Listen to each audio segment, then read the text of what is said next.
ഇത് കണ്ടോ, ഈ കാണുന്ന പൊടികളൊന്നും നമ്മുടെ നോർമൽ പൊടിയല്ല, ഇത് സ്പോഞ്ച് പൊടിഞ്ഞിറങ്ങണോ. നിങ്ങൾക്ക് ശ്രദ്ധിച്ച് നോക്കിയാൽ അറിയാവുന്നതാണ്.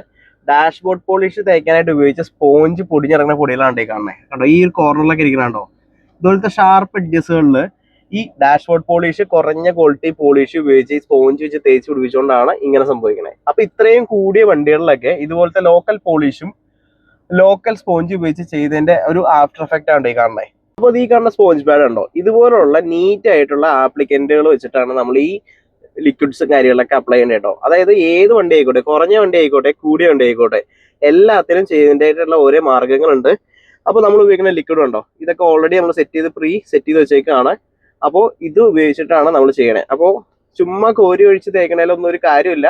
ഒരു ലോക്കൽ മാർക്കറ്റ് 20 രൂപയുടെ സ്പോഞ്ച് വരെ, ഇതിൽ ലിക്വിഡ് നിറച്ചൊരു സ്പോഞ്ച് വരെ കിട്ടും കേട്ടോ. അതൊന്നും ഉപയോഗിക്കരുത്. അപ്പോൾ എല്ലാത്തിനും അതിൻ്റെതായിട്ടുള്ള ലിക്വിഡ്സും കാര്യങ്ങളും വന്നിട്ടുണ്ട്, അതിൻ്റെതായിട്ടുള്ള ടൂൾസും വന്നിട്ടുണ്ട് കേട്ടോ. അപ്പോൾ ഈ സംഭവം വെച്ചിട്ട് നമ്മൾ ഇതുപോലെ അപ്ലൈ ചെയ്ത് കൊടുക്കുക. അപ്പോൾ അത് കണ്ടോ, അതിൻ്റെ റിസൾട്ട് കണ്ടോ, ആ ഒരു ഫിനിഷിങ് വരുമ്പോൾ തന്നെ നമുക്ക് അറിയാൻ സാധിക്കുന്നതാണ്.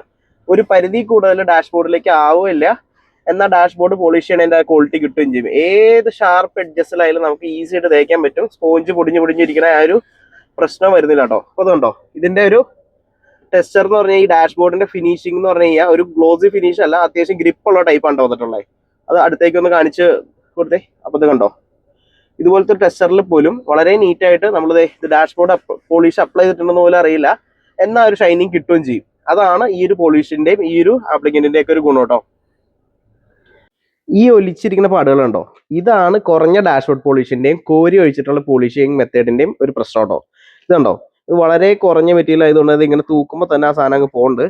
ഇത് പണ്ട് ചെയ്തു വെച്ചാൽ ആ ഡാഷ്ബോർഡ് പോളിഷ് ചെയ്തതിന്റെ ഒരു പ്രശ്നമുണ്ടോ ഈ കാണുന്നത്. അപ്പോൾ അതെ ഇത് കണ്ടോ, ഇപ്പൊ ആ ഒലിച്ചിരിക്കുന്ന ഫീലും ഇല്ല, അതുപോലെ തന്നെ ഒരു ഗ്രീസി ടെക്സ്ചറും ഇല്ല. വളരെ നീറ്റായിട്ട് ഒരു പുതിയ വണ്ടിയുടെ ഡാഷ്ബോർഡിന്റെ അതല്ല ഈ പ്ലാസ്റ്റിക് മെറ്റീരിയൽ തന്നെ എങ്ങനെയാണോ ആ ക്വാളിറ്റിയിലേക്ക് തന്നെ വന്നിട്ടുണ്ടല്ലേ. ഇത് നമ്മുടെ രീതിയിൽ ആ പഴയ ഇതൊക്കെ റിമൂവ് ചെയ്തിട്ട് നമ്മുടെ പോളിഷ് ഉപയോഗിച്ച് വളരെ നീറ്റായിട്ട് അതിൻ്റെതായിട്ടുള്ള ആപ്ലിക്കന്റ് ഉപയോഗിച്ച് ചെയ്തിട്ടുള്ള ഒരു ഫൈനൽ റിസൾട്ട് ആണ് കാണുന്നത്. അപ്പോൾ നിങ്ങളുടെ വാഹനങ്ങളും ഇതുപോലെ മനോഹരമായിട്ട് സൂക്ഷിക്കണം എന്നുണ്ടെങ്കിൽ നമ്മളെ കോൺടാക്ട് ചെയ്യുന്നതാണ്. നമ്മൾ നല്ല ഭംഗിയായിട്ട് ഇന്റീരിയർ ക്ലീനിങ് ചെയ്ത് തരും കേട്ടോ.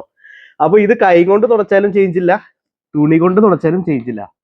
അതാണ് ക്വാളിറ്റി സാധനം ഉപയോഗിച്ച് ചെയ്യുമ്പോഴും അല്ലാത്തപ്പോഴുള്ള വ്യത്യാസം കേട്ടോ. അപ്പോൾ നിങ്ങളുടെ വണ്ടി ഇന്റീരിയർ ക്ലീൻ ചെയ്ത് മനോഹരമായിട്ട് സൂക്ഷിച്ച് കൊണ്ടുവരണമെന്നുണ്ടെങ്കിൽ നമ്മളെ കോൺടാക്ട് ചെയ്യുന്നതാണ്. കോൺടാക്ട് നമ്പർ ഡിസ്പ്ലേയിൽ കൊടുത്തിരിക്കാം. നമ്മുടെ സ്ഥലം വരുന്നത് പെരുമ്പാവൂർ കുറുപ്പുംപടിയാണ്. കുറുപ്പുംപടി ചെറുതാണോ കറക്റ്റ് സ്പോട്ട്. അപ്പോൾ ഉടനെ കോൺടാക്ട് ചെയ്തോ. അടുത്ത വരുന്നവരെ ബൈ.